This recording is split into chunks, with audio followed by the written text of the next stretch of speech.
ବିପର୍ଯ୍ୟୟ ପରିଚାଳନା ବିଭାଗ ଆନୁକୂଲ୍ୟରେ ଜିଲ୍ଲା ଜରୁରୀକାଳୀନ ବିଭାଗ ପକ୍ଷରୁ ବଣ୍ଡା ବାପୁଲିଗୁଡ଼ା ପୁଷ୍କରିଣୀଠାରେ ଅନ୍ତରଣ ପ୍ରଶିକ୍ଷଣ ଶିବିର ଆରମ୍ଭ ହୋଇଛି। ଚତୁର୍ଥ ପର୍ଯ୍ୟାୟ ପ୍ରଶିକ୍ଷଣ ଶିବିରରେ 30 ଜଣ ଅଂଶଗ୍ରହଣ କରିଛନ୍ତି। ଅତିରିକ୍ତ ଜିଲ୍ଲାପାଳ ସୋମନାଥ ପ୍ରଧାନ ମୁଖ୍ୟ ଅତିଥି ଭାବେ ଯୋଗ ଦେଇ କାର୍ଯ୍ୟକ୍ରମକୁ ଉଦ୍ଘାଟନ କରିଥିବା ବେଳେ ଜିଲ୍ଲା ଜରୁରୀକାଳୀନ ଅଧିକାରୀ ଦୀପ୍ତି ରଞ୍ଜନ ସାହୁ ଉପସ୍ଥିତ ଥିଲେ।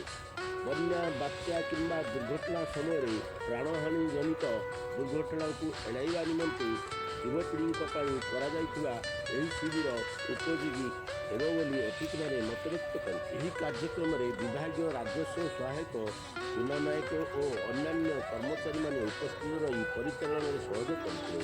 ଅଂଶଗ୍ରହଣକାରୀ ପୋଖରୀରେ ସନ୍ତରଣ କରି ଆତ୍ମରକ୍ଷା କୌଶଳ ପ୍ରଦର୍ଶନ କରିଥିଲେ। ଏହାକୁ ଦେଖିବା ପାଇଁ ପୋଖରୀର ଚତୁଃପାର୍ଶ୍ୱରେ ଭିଡ଼ ଲାଗି ରହିଥିଲା। ପୂର୍ବରୁ ଜିଲ୍ଲା ପଞ୍ଚାୟତ ସାଧାରଣ କେନ୍ଦ୍ରଠାରେ ଆୟୋଜିତ ଏହି ଶିବିରରେ ବିଭିନ୍ନ କୌଶଳ ତାଲିମ ପ୍ରଦାନ କରାଯାଇଥିଲା। ଅତିରିକ୍ତ ଜିଲ୍ଲାପାଳ ବେଦବର ପ୍ରଧାନ ଅଧ୍ୟକ୍ଷତାରେ ଏହି ଶିବିର ଅନୁଷ୍ଠିତ ହୋଇଥିଲା।